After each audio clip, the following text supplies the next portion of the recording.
చేరుతున్నది.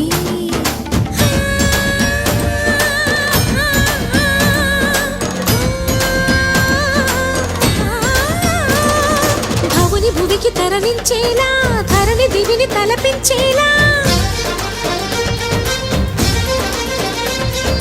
రసతరంగిణి లీలా ఎదిని నృత్య రతులు చేయగలిగే వే